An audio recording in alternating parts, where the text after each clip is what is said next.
Dapat pala yung slide deck ko. Yung PowerPoint ko. Ayan. Nalimot na. Pero it's fine. Okay.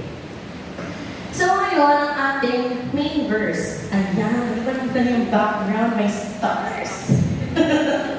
Okay, sige. Next slide. Ayan. So sabay-sabay nga tayong lahat. Basahin po natin. Matthew 5:16. In the same way, let your light shine before others, that they may see your good deeds and glorify your Father in heaven. Ngayon, yan ang ating main verse sa ating team, di ba? So, ang ating team, Ignite, Living Out Loud for Christ. So, siguro pwede na nating alternate title is Shine On, di ba? So, kung magawa Living Out Loud, Shining Bright. Shine Bright na kadalang parang ganon. Ayan. Since may kinalaman sa ilaw ang ating topic, di ba? So, tayong Filipinos, most likely naka-experience tayo ng brownout, di ba? Saan naka-experience brownout? Dito, taas kamay. Ayan. So, merong brownout na minsan kapag nag-brownout, di ba? Parang may ilaw pa rin sa labas, like sa lamppost or something. Tapos kapag dumilim, tapos nag-adjust na yung mata mo, madilim, pero may silhouette. Kahit pa paano may nakikita-kita ka. Pero, kayo ba, naka-experience na ba kayo ng brownout na totally, as in totally pitch black talaga lahat? Yung tipong, kahit dumilat ka na, i-adjust mo na yung mata mo, ang dilim-dilim pa rin, hindi mo makita. Yun yung ayokong dilim eh. Tapos, di ba, malawak naman yung place. Pero dahil sa sobrang dilim, at times, parang ka din nasa-suffocate, tapos parang nakakabili din, kasi nga, wala ka nang makita, wala ka nang marinig. So, parang nakaka-suffocate, di ba? So ngayon, in times like that, kahit konting source ng light, sobrang big deal na yun. Sabihin natin kahit yung pagbukas na natin ng phone na ganyan, di ba? Ayun, magbibigay din ng ilaw. Kaya minsan sa watch natin, di ba? Yung parang pag kinilig mong gano'n, may ilaw. So, kahit maliit na bagay na gano'n, malaking deal na siya kasi nga, in total darkness, di ba? So, gawin natin, example yan sa ating topic for today. Ngayon,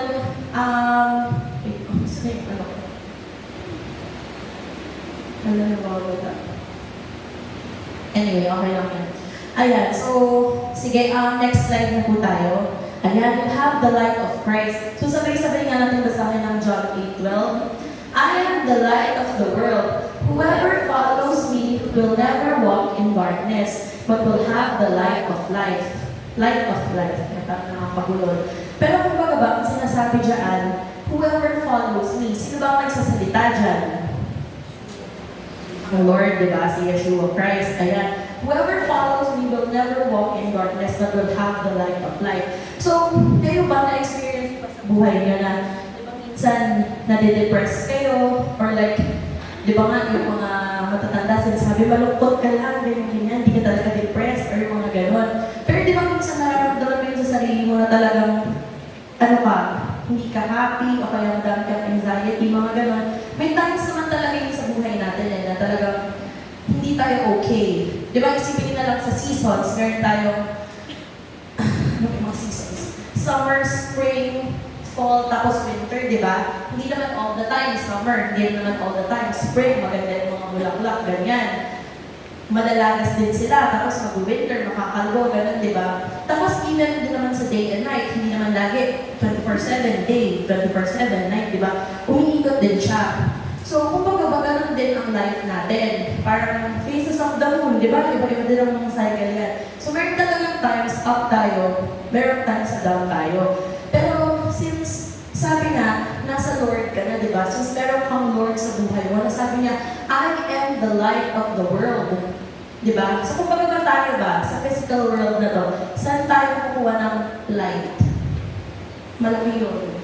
Sa gitna ng sa sun, di ba? So isipin na lang natin, ang ating Yeshua Christ, He's like the sun in our world, di ba? Doon tayo kukuha yun ang ating main source of light. Kung ba ang moon, meron bang light ang moon?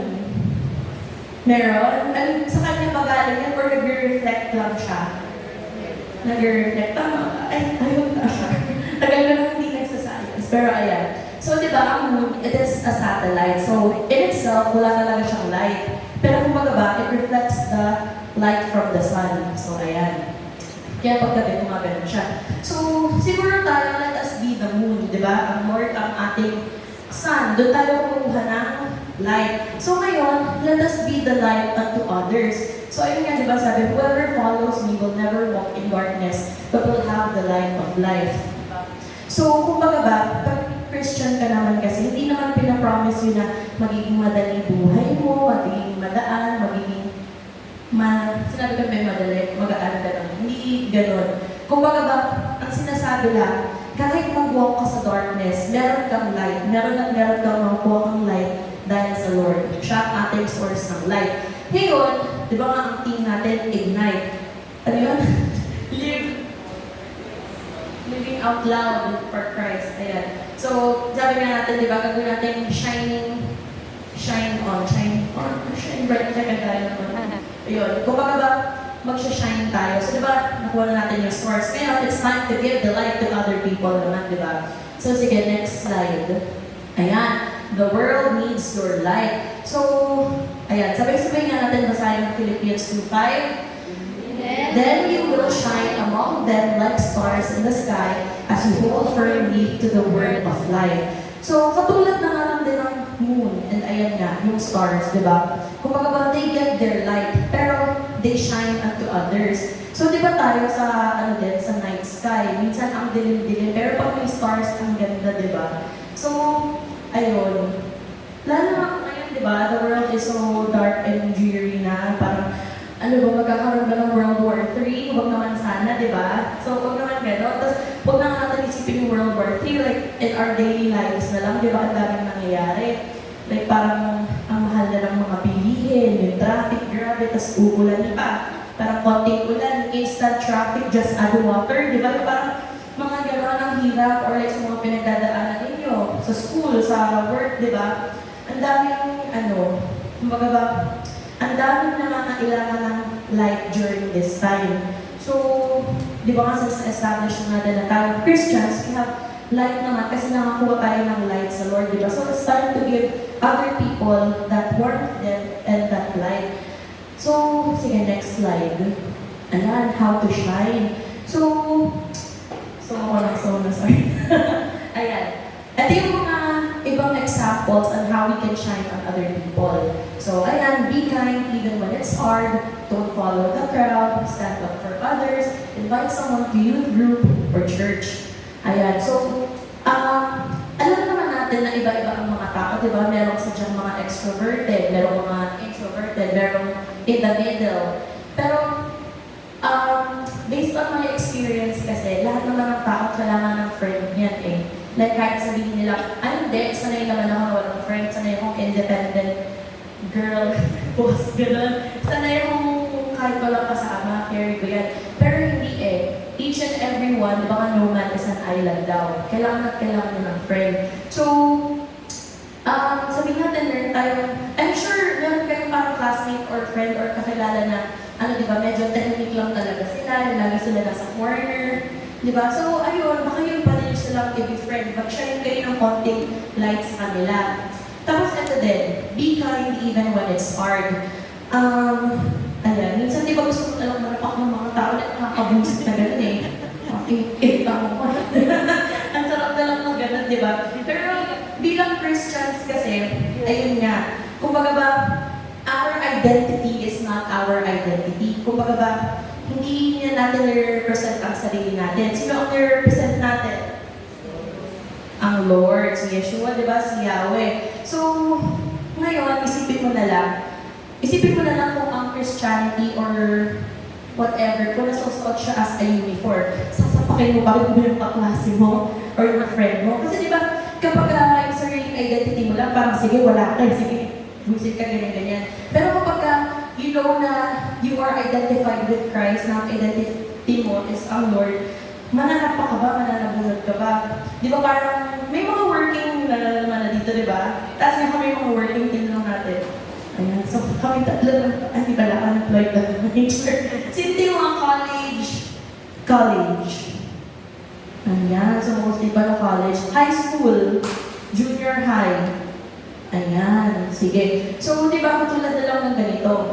Kung baga ba, pag nakapambahay ka versus kapag naka-uniform ka, mas ano kayo, mas prone ka sa kabalastugan kapag nakapambahay ka lang. Like, mag-misbehave ka compared kapag suot mo yung school uniform mo or like yung company logo mo nandito, mga away ka ba dyan sa labas, di ba kita-kita nila kung saan ka-employed. So parang ganun lang din sa atin. Kapag our identity is in Christ, gusto ba natin nakikipag-away dyan, kumbaga ba, tayo nag-judge tayo ng away sa tapos kita nila, kumbaga ba, Yeshua Christ, ganun sa makita nila, ay! Si ate, siya tayo mga yung parang ganun, di ba? So, kumbaga ba, wag na tayo yung parang magiging mang-away. Let us be the light nga. Be kind even when it's hard. Alam ko mahirap, ako yung kitin ako dyan all the time. Like, minsan, di ba, gusto mo talaga, kakainis, gano'n. Ayun, ihinga na lang natin yan. I-pray na lang din natin yan. Tapos kumbaga ba, turn the other cheek, di ba? Walk the other way, gulatin mo sila. Di ba sabi nga nila, never let them know your next move partner. Kasi amarin mo sila, maging mabait ka sa kanila. So ayan, don't follow the crowd din. Kasi alam naman natin na narrow is the way and then wide is the way that leads to destruction, di ba? So hindi naman palibhasan, everybody is doing it, is tama yun. So kung magaga, gawin mo what is right. Tapos stand up for others. Ayun nga, katulad ng minention ko kanina, for sure meron tayong classmates or friends na tahimik lang sila ganito ganyan. Minsan, wala silang voice. Pero we can be their voice, di ba? Lalo na kung, halimbawa, yung personality mo naman is kaya mo naman mag-stand up, di ba? So, let yourself be their voice. Ayan. Tapos, ano nga din ewan ko bakit gano'n, pero ang dami kong friends na tahimik. Like, ako, tahimik na. Hindi. Ayun. Tapos nagtatawag nga din ako, sabi ko, ano ba, nakaka-attract ba ako lagi ng mga friends na tahimik? Sabi ko, bakit ito tahimik lagi ng friends ko? Tapos parang, sakto naman, kasi nga madali nga daw ako, so parang nagbabalance lang yung energy namin. So parang sinasabi nila, in-adopt ko daw sila. Parang, kailangan talaga ng mga introvert ng extroverted na friend, di ba? So kung ikaw naman, gano'n din ang personality mo, like, try to be friends with them, di ba? Tapos, be their light, be their voice.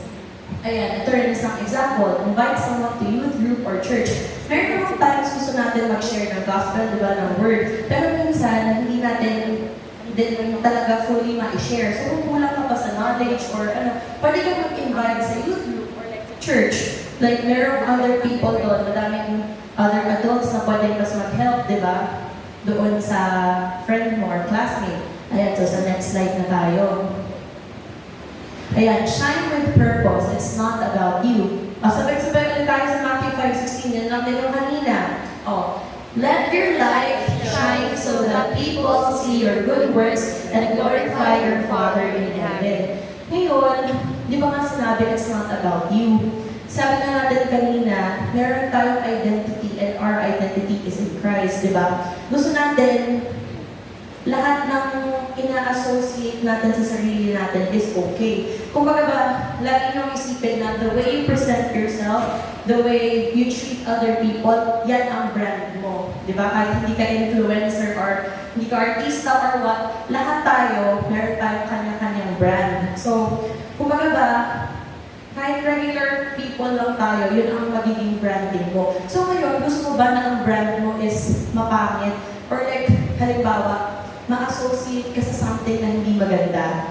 Di ba usually sa panahon nga din ngayon, halimbawa mayroong influencer or artista, tapos may brand na nag-sponsor sa kanya, tapos minsan di ba may issue na nangyari din sa artista, gagawin nung brand, usually dinadrop nila yung, di ba, influencer or yung artista, kasi nga, they don't want to be associated doon. So, kung baga ba tayo, dapat maging proud din tayo. Loud and proud and shining din tayo sa ating brand. Diba? Hindi natin pwedeng sabihin na walang brand, walang label, ganito, ganyan. Kasi lahat ng bagay meron Halimbawa na lang, di ba nakikita niyo yung mga tito niyo, yung mga tatay niyo, mga older kuya ninyo, mga naka-sports jersey. Kasi mo makikita mo kung anong team sila. Or like, yung mga kapatid niyo, nyo, yung mga K-pop merch naman, di ba?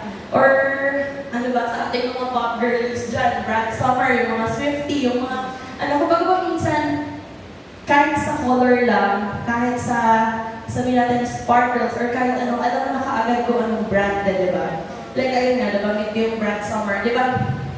Familiar ba kayo doon? Alam yung color green na yun, di ba? Na, ayun nga, usually pag may nakita kang nakasuot nun, or nails, or like yung phone case, alam mo agad na parang, uy, Charlie XCX fan din siya, parang ganun. Madaling ma-identify. So, ngayon, tayo, hindi tayo nag-shine for our own. Na parang, ay, sige nga, mag-help ako dito kasi gusto ko lahat ng puri, gusto kong isipin nila na mabait ako or ganito ganyan. Kumbaga ba, kaya tayo nag-shine, kaya tayo pinayagan ng Lord na mag-shine unto others so that people can see our good works and glorify our Father in heaven. Kumbaga ba, para ma-direct sa Lord. Kasi let's face it, di ba? Ang tawag dito, itong job na yan, ang pag-share ng others with Christ, lahat yan, it falls upon us. Hindi lang yan sa pastor or like sa Ate Eunice, yung parang sa mga youth, mga youth na ate natin, each and every one, it falls upon us. Kasi, iba-iba tayo ng audience na nare-reach. So, na lang natin, yung friends ko, hindi naman kilala ni Lia. So, paano niya madadala yung friends ko? And vice versa din. Like, for example, si Ate Jean. Isipin mo lang si Ate Jean. Nakita ko sa mall. Hello? Nakita ko sa mall randomly. Tapos di naman kami magkakilala. Tapos sabi ko, huwag attend ka ng church namin. Yung parang ganun, di ba? Aminin naman natin sa panahon ngayon, di ba, mahirap yun. Kapag halimbawa, hindi naman kayo magkakilala. Tapos sasama kang ganun. Versus kung halimbawa, hello, yes, ayan. Versus kapag halimbawa, si Eunice ang nag-aya sa kanya. So, si Eunice ang nakapagdala sa kanya, di ba? So, kumbaga ba, kahit sabihin natin, ay, mas magaling po siya magsalita sa akin, so siya na lang mag-aya sa church. Hindi eh. Iba-iba tayo ng audience, iba-iba tayo ng influence, di ba? So, ayun. Iba-iba din tayo ng access. So, halimbawa, kahit gano'n ka kagaling magsalita, pero mas madali talaga makabuo kapag friends mo ang dadalhin mo, diba? Kasi syempre, nakikita nila how you live, tapos nakikita din nila kumbaga ba, nakikita nila ang ilaw sa'yo. Ayun. So it's either, ilaw na nakikita nila sa'yo or cherries, ayun. So, ano ba? Sige, gawin din natin example yung sabihin natin sa athletes na lang. Di ba, ako natutuwa ako kapag may nakikita ng mga Christian athletes eh. Parang, alam mo yun, nandun sila sa audience or like sa place na hindi naman talaga madaming Christians. Pero makikita mo na kapag nakashoot sila, nakascore sila or whatever, parang nagbibigay sila ng thanks sa Lord. Kasi di ba napaka-common magpasalamat sa Panginoon kapag nasa Christian environment ka, kapag nasa church. Pero parang iba yung feeling kapag nandun ka sa labas kasama ang mga non-believers. Tapos meron dong tao na sabihin natin ang galing-galing, tinitingala mo. Tapos all he or she can say is, thank you Lord. It's because of the Lord, di ba? Kumaga ba, dahil sa Lord, kaya ako yung nagawa. Ang ganda-gandang Lord. So, kumaga ba, siguro, gawin natin example like si Steph Curry, di ba? Familiar mo kayo naglalagay siya ng verses sa shoes niya or whatever. Ganun, kumaga is very open about his faith. So, kumbaga ba, ginagamit niya yung platform niya, ginagamit niya yung influence niya. Na sabihin natin, madaming mga nanonood na basketball or whatever, mga tito, ganyan, kuya, or kayo din, pati kayo manood, di ba? Tapos makikita mo na gano'n siya mag-ano sa Lord. E tapos, di ba, ang amazing din kasi ng mga athlete, like the way they hone their bodies, their craft talaga. Kumbaga ba, minsan parang silang mga superhuman eh. And yet, dinadedicate nila yun lahat sa Lord, di ba? Like parang, kung hindi naman dahil sa Lord, hindi ko ito magagawa, gano'n.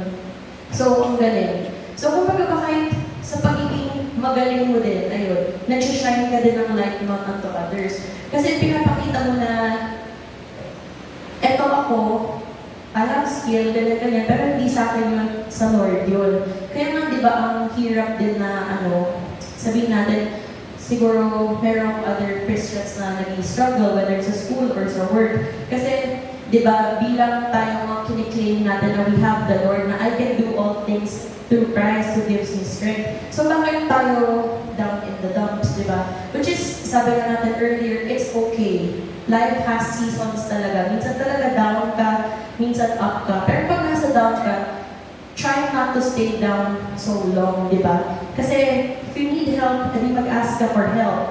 Kapag ano naman, there are other ways, di ba? So, anong tawag dito? Ayan. Kasi nga, isa din ano natin, difference natin sa non-believers is meron tayong Lord. So, kumbaga ba, hindi tayo kumukuha ng strength lang within us. Meron tayong Lord mismo na pinagkukuha na ng strength, di ba? Ako nga, ang lagi kong prayer, like parang, Lord, please use me to my full potential. Kasi kumbaga ba, alam ko naman na may ibubuga naman ako. Pero minsan kasi parang nanghihina ka, di ba? Nanghihina yung loob mo. Like parang pag sa sarili mo lang hindi mo kaya. Pero sinasabi ko, Lord, tulungan niyo po na sana mag-excel po ako for your glory. Kumbaga ba, Lord, bigyan niyo po ako ng katalinuhan para po magawa ko po ito para sa inyo. Para ma-shine ko yung light to others, di ba? So, ayun. So, next slide. Last na to. Ayan. Ay, sabi number 4. Ayan, how to keep shining. So, ayan, di ba tulad nga ng nasabi natin kanina, if you are down in the dumps or like, yun nga, don't stay there for too long. So, sabay-sabay tayo magbasa, John 15:5. If you remain in me and I in you, you will bear much fruit. Ayan, pwede pa balik ng slide, next pala, next. Sige. Ang tawag dito. Okay. Ano yun? Anong slide po? Sige, okay lang yun. Isang example, balik na lang natin sa number 4. Ayan. One of the ways na we can keep shining is, of course, mag-pray tayo, magbasa ng Bible, and mag-meditate. Ngayon, paulit-ulit na lang, di ba, sinasabi mag-pray, magbasa ng Bible, mag-meditate. Di ba, honestly, ilang beses natin yan narinig. Pero, alam mo, ako din, isa din ako sa mga tao na gano'n. Pero kapag ginawa mo talaga, ay, girl, iba talaga yung feeling. Like, ang hindi naman natin, hindi natin lagi magagampanan ng mag-devotion, mag-meditate. Pero, there's something about it na kumbaga ba kapag nag-devotion ka early in your day, parang nag-ground ka muna. Na kumbaga ba, it's like talking to God, tapos kakausapin ka din yan through His Word. Tapos kumbaga ba, hindi ka magiging on autopilot during your day, mas magiging intentional ka sa ginagawa mo. Tapos alam nyo, meron din kasi akong friend sa Pasig. Siya, 2 weeks ago nandito siya. So yung iba siguro sa inyo nakita siya. Pero Christian din siya. Tapos natutuwa ako sa kanya. Kasi magka-team kami, tapos matagal din kami magka-work. So parang, ayun nga, parang kailan lang kami nagkaalaman na, uy, Christian ka pala, gano'n, nag-church ka pala, gano'n. Tapos, ayun, so parang nung bandang end ko na, bago ko umalis ng work doon, like kami nag-church together, ayun, every Sunday, gano'n. Tapos natutuwa ako sa kanya kasi she's like so pretty outside. Like physically maganda siya. Tapos, ibang-iba din yung aura niya. Kasi merong pretty face lang, di ba? Pero pag dinikitan mo, ang pangit ng aura. Like, parang ayaw mong kasama, gano'n. Pero siya, like, she was so beautiful inside and out. Like, grabe. Tapos sabi ko, na-inspire na din ako doon. Parang sabi ko, girl, yung parang kahit kasama ko lang siya, parang ang bright ng day, kasi parang, siya kumbaga talagang daily siya nagde-devotion. Kumbaga, niloloko namin siya, parang anong secret mo, bakit napakalaging blooming? Sabi niya, Jesus, of course. Ganun siya. Tapos parang, sabi ko, oo nga, no? Tapos, ayun nga, siya yung talagang daily nagde-devotion, nag-meditate. Tapos sabi ko, baka talagang iba nga talaga. Tapos, alam mo yun, mas din siya, grounded siya, mas parang, siya, basta kasi parang ang dali na lang natin mag-get caught up in the world siya yung parang iba talaga, amazing. So, ako din sinasabi ko, I want to be like you, I strive to be like you, di ba? So, ayan, how to keep shining. Magbasa tayo ng Bible para malaman natin kung ano sinasabi sa atin ng Lord. Tapos, ayun nga, mag-pray din tayo sa Lord. Lahat ng worries mo sabihin mo sa Kanya. Ako minsan guilty ako, hindi ako nakakapag-pray. Na siguro sa isang araw, ang naipipray ko lang yung Lord. Basta po kakainin po namin, gano'n. Pero beyond that, hindi ako nakakapag-pray. And honestly, yung days ko na yun, kasi nag-journal din ako, like napapansin ko yung days na nakakapag-pray talaga ako, meditate, devotion, ibang-iba na compared sa days na hindi, na parang hindi ko alam kung ano nangyari sa araw ko, bahala na lang gano'n. So, kumbaga parang mas nagkakaroon ng purpose ang life ko kapag gano'n. And, ayun nga din, before din kasi parang the way I pray, meron pang structure, yung parang aware ba kayo sa acts, yung adoration, confession, thanksgiving, supplication. Tapos parang sa akin, minsan naging hindrance din yun eh. Kasi parang, I have to be formal with the Lord all the time. Na parang, ganyan-ganyan. Parang may steps pa gano'n. Na, kesa gawin ko yun, hindi na lang ako mag-pray minsan. Alam mo yun, parang naging hindrance pa siya. So ngayon, kinakausap ko talaga yung Lord as if parang friend ko talaga siya. As in, friend ko lang talaga ang Lord, di ba? Like parang, Lord, nainis po talaga ako kay ganito. Parang, Lord, sorry, pero busit na busit po talaga ako. Pero, alam mo yun, sabihin mo lang sa Kanya, just treat Him as if parang nandiyan siya sa inyo. I swear, life-changing. So, ayun. Wala kasi dyan yung list eh. Ano pa ba? Ito din pala. How to keep shining. Di ba pag nag-grill tayo, meron tayong ang tagal ng coal, uling. Di ba nag-burn it together? Ngayon, pag hiniwala mo yung piece ng uling, di ba eventually magdadag down yun? Compared sa group of ulings, group of coals together, na burning together, mas matagal yung mag-burn compared sa isang tinanggal yung gano'n. So di ba, sabi ko nga sa inyo, maging light tayo, pero there are times na tayo din mismo kailangan natin ng light. So, saan tayo buha ng light? Pwede kung tayo doon sa mga may light din, di ba? Mas kumaten tayo ng church, tayo with the youth, makipag-interact, di ba? And ask for help, di ba? If talagang may mga times talaga hindi ninyo kaya, hindi natin kaya, it's never wrong to ask for help. There's no shame in that. So, ayun, how to keep shining. Ano pa ba? Ayan, sabi naman natin. Pwede pa ba ng isang slide? Yan ba yung back? Yung before yung for... Ayan. Before... Di ba yung slide 4 yung nauna doon? Yan. Okay, perfect. Reflection question. So, tatapos na tayo. Ayan. Do my actions reflect Yeshua or just me? So, ayan. So, na-mention ko kanina yung word na intentional. Di ba may time sa buhay natin, napaka-routinely na natin, napaka-autopilot natin. Like, gigising ka, toothbrush, ligo, kain, punta sa school, gano'n. Tapos parang, di ba minsan hapon na or gabi, parang, ano nangyari sa araw ko? Like parang, alam mo may ginawa ka, pero hindi ka aware sa mga pinagagawa mo kasi parang eternally wala ka doon. So, maging intentional tayo ngayon, di ba? So sa ating mga ginagawa, sa panahon din kasi ngayon napakadaling maging people pleaser, di ba? Like napakadaling, ano gusto mong makita, ipapakita ko yun sa'yo. Yung parang gano'n, di ba? So ngayon, do my actions reflect Yeshua or just me? So ayan. So, eto, siguro isipin na lang natin every morning kapag nagbibihis tayo, maglagay tayo ng extra layer ng invisible uniform natin. Na kumbaga ba, Team Yeshua tayo. Na kumbaga ba, lahat ng ginagawa natin, it's not for us, but it's for Yeshua. Diba? For His glory. So, imagine mo, in everyday ka, kung naka-uniform ka nga, diba? Yung identity mo in Christ, mas magiging intentional ka sa lahat ng gagawin mo. Ayan. Tapos, who am I influencing with my life? Diba? So, sabi ko nga sa inyo, ang tawag dito, crowd ko, baka hindi ng crowd ni Ate Ona, diba? So, malamang, hindi ko kalala friends ni Ona, siya din natin kilala friends ko. So, sino ang makaka-reach, diba, sa bawat isa? Yung classmates ninyo, hindi ko naman kilala. So, paano kaya dito? i-invited or kayo, hindi nyo naman kilala yung mga ka-work to or whatever before, di ba? So, ayan, may kanya-kanya tayong access to different audiences. So, gamitin natin yan. Ayan, so yung last slide na yun sa my challenge. Ayan. So, ngayon, ayun, challenge na lang yung sarili ninyo. Like, who needs your light this week?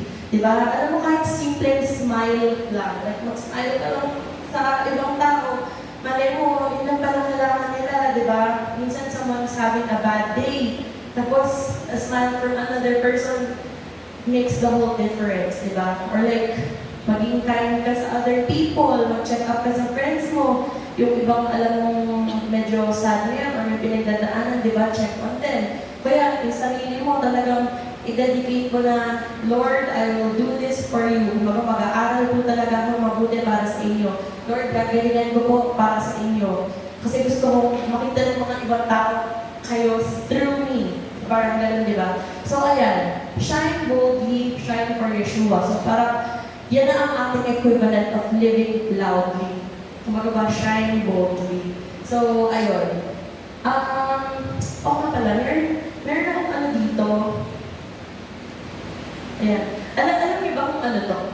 Glow stick. Ano na ba kayo ng glow stick? Ayan. So, ito, hindi ko na kayo nabila ng glow stick. Dapat bibila ko kayo ng maliliit na glow stick na naging bracelet. Kaso, hindi na ako nakabili. So, naghanap na lang ako ng glow stick sa bahay. Ito galing pa ito ng Pasig. Pag emergency yan. So, isa lang gagamitin natin. Ayan, wait lang. Ayan. Ay. So, saan ba natin ginagamit ang glow stick? Besides sa concert, sa mga review, ginagamit natin ito during emergencies. Kasi pwede siyang ganyanin, pwede siyang malaglag, pwede siyang mabasa. Ngayon, itong glow stick na to, wala siyang silbi. Kasi ngayon wala siyang ilaw, di ba? Pero ang glow stick kasi ang main purpose niya. Sana gawa na ako, di ba? Ayan. Di ba? Binrate natin siya, shake, tapos umilaw siya. Ngayon, ang sabi dito, pwede rin tayong maging glow stick. We can be broke neck. Pwede tayong i-bend na ganyan. Pwede rin tayo i-shake, pwede tayo i-hagis, ganyan.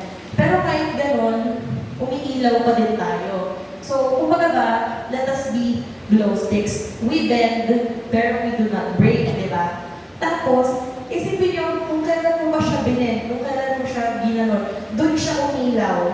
Di ba? So, maybe kung may pinagdadaanan ka sa buhay mo na parang, Lord, napaka-unfair. Bakit po siya ang dali-dali ng buhay? Bakit ako kailangan ko pagdaanan itong mga ganito-ganito? Kung baga ba, ano pa ginawa doon? Ako nga, faithful ako sa church. Ito, walang ginagawa. Unbeliever, ganyan-ganyan, sama ng ugali. Pero, bakit mas madali yung buhay niya compared sa akin? Baka, ayun, baka ginagamit ka ng Lord na ilaw for other people, di ba? Kasi, hindi mo alam na ang hirap no? Kung baga ba, ikaw ang naging example for other people. Pero isipin nyo ang amazing, di ba? Bin-break ka, pero the more na bin-break ka, the more na nag-line ka. So, ayun, sayang mo lang kayo lahat ganito. Dapat bibigyan ko kayo ganito, hindi lang ako nakaano.